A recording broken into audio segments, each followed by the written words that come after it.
everyone and welcome to a new video. Today I'm going to be making a lobster tail bustle from Nora Waugh's Corsets and Crinolines, and the cover has fallen off. That's what it's supposed to look like, but I bought a really old copy on Amazon.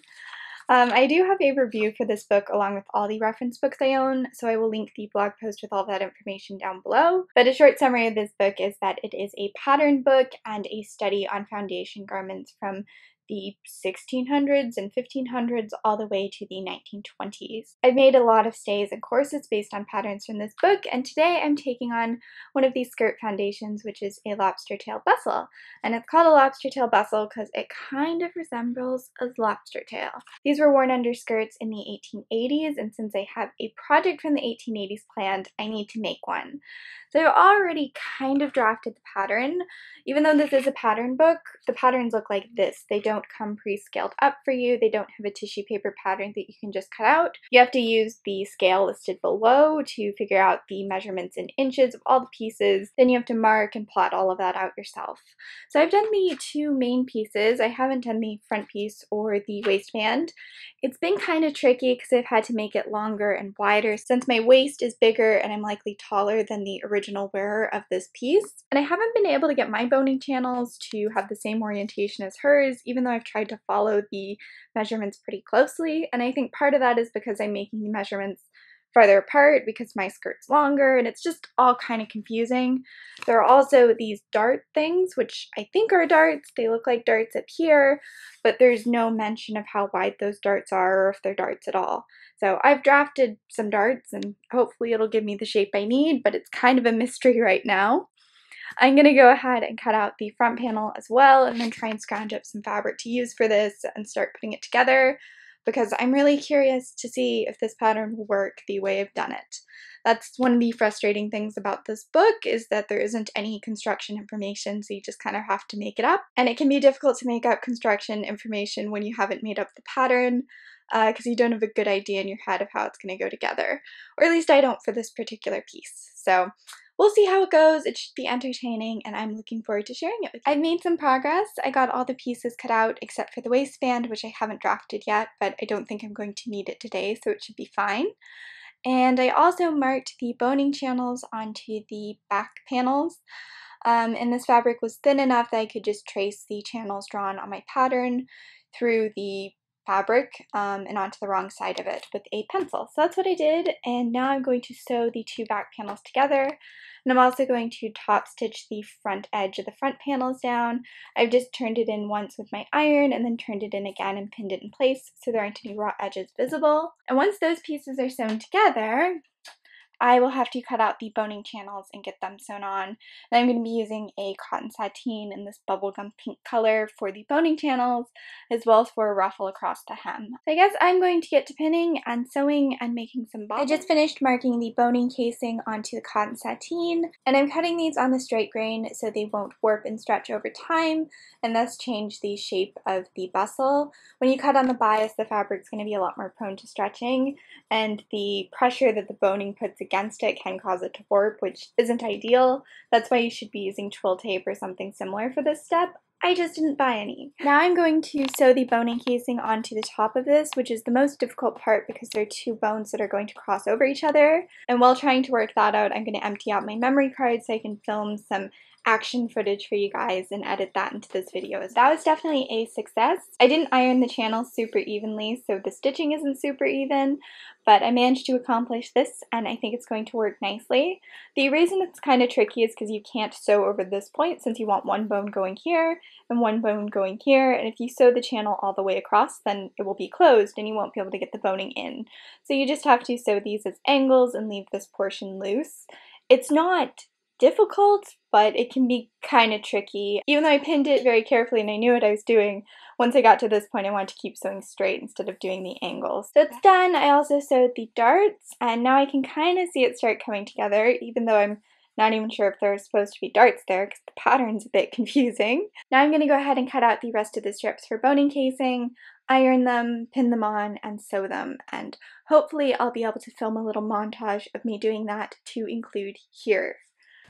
I got all the strips cut out and then I folded the edges inward with my iron and then I pinned them all in place. So now I have all of these to sew, and I quite like sewing boning channels, so I think this will be a relaxing 10 minutes or however long it takes me. So I can't remember where I last left off, but in the meantime I've been hemming the remaining panels for the bustle, and I sewed one of those panels on. I can't sew the other panels on until the boning is in. So I went ahead and cut out all the pieces of boning, and for this skirt I'm using the replacement hooping wire that's recently come out. I still don't like it nearly as much as hooping wire, but I've discovered that the wider stuff is way, way better than the thin stuff that I used for my pannier earlier this year.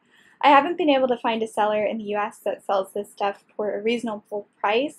Even CorsetSupplies.com only sells this thinner version, but the 1 centimeter wide stuff is sold by a company, so I'll link it down below, which is in Canada. If you order 50 yards at a time, it ends up being $2 a yard, which is still ridiculous, but is significantly more reasonable than CorsetSupplies.com, where a 10-yard roll of the thinner stuff cost me $42 including shipping. So this was a much better per the yard price. It's just definitely an investment up front because it does cost $100 for the roll.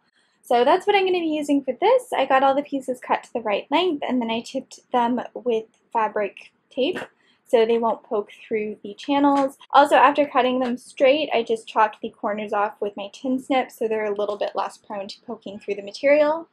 And now it's time to get all of these inserted into the bustle, and I should start to be able to see it come together. I just finished putting in all of the boning, and I think it looks really good. All the bones are about the right length, so I'm not going to have to cut any of them shorter or recut any to be longer. My camera is blinking that it needs to be charged, so I'm going to go ahead and pin the front portion as well as this piece of fabric on off camera, and then I will come back to show you what it looks like. These pieces will secure it to the waist at the front, and these pieces are going to get sewn together and force this part of the bustle to take on a curved shape. It's all kind of confusing, but it should make sense once it's done, and it'll look a lot more impressive after that's finished. So that's going to be the next step, and I'll report back in a bit. So everything is sewn together aside from the waistband in this seam. So that's what I'm going to do now, and that's going to hold the hoops in place and really shape the bustle. But it's also going to be a gigantic pain to get through my sewing machine since there's going to be so much tension on the boning. So I'm not going to film that part, but I will film me pinning it, and you'll kind of get an idea of how hectic this is going to be. I'm lucky that it is only one seam and that it's a relatively small bustle. Doing this on a larger scale is miserable.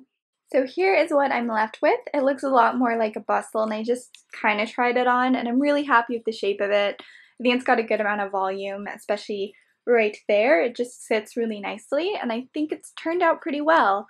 I'm not thrilled with how much gaping there is here, or how much this is folding in on itself. It's doing that because the bones were slightly too short, but it's very, very difficult to sew the final two seams when the bones are the exact length. It's so easy to end up running over the bones and breaking a needle and getting into a big mess. So I'm okay with that. It still needs a waistband and a ruffle across the hem, but I'm going to leave those things until tomorrow and try and get some editing done. One thing I did want to mention is that from this angle it looks like a play tunnel for a dog. Like, I seriously think my dog would be very happy if I put a blanket in there.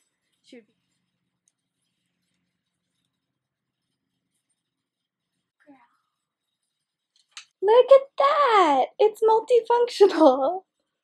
She doesn't look thrilled to be in there, but if I give her a minute, she'll go to sleep. She puts up with a lot for me.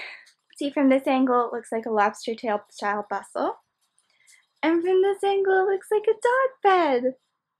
What do you think, Gwen? She isn't super impressed.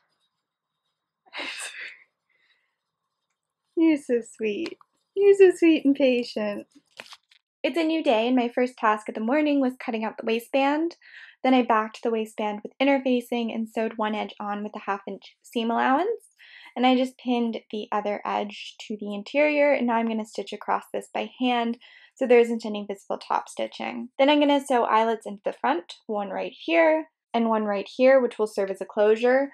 The reason I'm using eyelets instead of hooks and bars is because eyelets are adjustable, and that way I can wear this with a variety of different corset sizes and it will still fit. Once this is done, I'm going to add a ruffle, and I'm probably going to attach a bit of ribbon to the front, probably around here, just to secure the bustle better in place when it's worn so it doesn't jiggle about. But for now I'm working on the waistband, and I don't think I'm going to film it just because it's going to be really awkward since this is such a weird shape. But I will definitely report back once it's done and show you how it's coming along. The waistband is done, which means now it is time for the ruffle. I cut 3 strips of cotton sateen out that are 9 inches wide, and then I sewed them together just with the selvages together so there aren't any raw edges. And now I'm going to go ahead and hem both edges, and to do that I'm just going to turn each edge inward by a 1/2 inch and sew it down, and then turn it inward once again so the raw edge is hidden. And that'll give me a nice finish. I also made an extra bobbin in preparation for this because it's going to take a lot of thread, but hopefully it won't take very long to actually do. So I finished all of the hemming and it looks pretty good. Now I'm just going to go ahead and gather the strip down, and I'm going to gather probably 1.5 inches away from one edge, and then this will be the point where it's tacked onto the skirt as well. And then I will sew over top of the gathers to secure it to the bustle, but I think I'm going to have to do that by hand since it's so difficult to get through the machine with all of the boning in. So that's the current plan, and I'm sure I will have footage of me gathering it to share. The process I'm going to use is just pushing it underneath the presser foot with my fingers as I go, which isn't the safest or most even method, but it is a very fast one, which is why I'm going to be using it today. The ruffle is done. I did have to run it through the machine twice just to get the ruffles as tightly gathered as I wanted, but now they're done and I think they look really nice. I ended up using a sticky note just as a guide to tell me how far away from the edge I should be sewing, and I think it worked really well. I'm going to go ahead and pin this onto the bustle, and hopefully it will look as nice on the bustle as it looks right now. Please excuse the dirty floor. I just got the ruffle pinned and then sewed on. I sewed it on by hand and I found it was easier to pin while the bustle was on a dress form, so that's what I did, and that's why it's at this kind of awkward angle. Now this is finished. As I said, I might add ribbons around this point that tie at the front to keep it more secure to my body when it's worn, but I'm not going to do that until I've actually worn it and see if it needs it. I can restrict the shape a little bit if they're unnecessary. But overall, I'm really happy with this. I'm going to take some worn photos now, and then I will switch over to a wrap-up on my final thoughts of this project.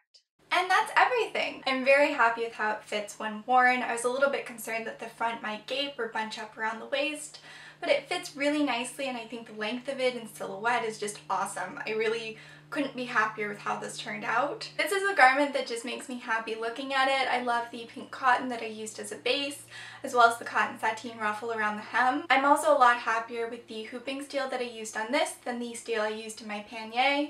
This stuff was wider and I found it was a lot stronger and did a much better job of holding the shape of the bustle. So I'm really happy that I chose to invest in the roll of that, even though it was quite an investment. But the main reason that I'm happy with this is because of the shape it creates, and that's all down to Nora Waugh and her pattern. I'm really pleased with how well it worked. It was a little bit tricky marking out the boning channels onto paper, and I'm not sure if I got mine exactly like hers because some things were just so unclear, especially the darts at the waistline. But it was clearly good enough because I think the shape is pretty great. So as you can probably tell, overall I'm just thrilled with this project and the outcome, and I can't wait to start making dresses to go over top of it. The 1880s aren't a favorite period of mine by any means, but I think it will be good for me to branch out. I'm looking forward to getting started on dresses from that period with a very different silhouette than anything I've done before. And if you enjoyed this video and haven't seen my other project vlogs or just my vlogs in general, then I will have a playlist of them linked down below. And as always, any other relevant information will be linked in the description box down below, so definitely check that out if you're interested. Thank you so much for watching. I really hope you enjoyed, and I will talk to all of you very soon.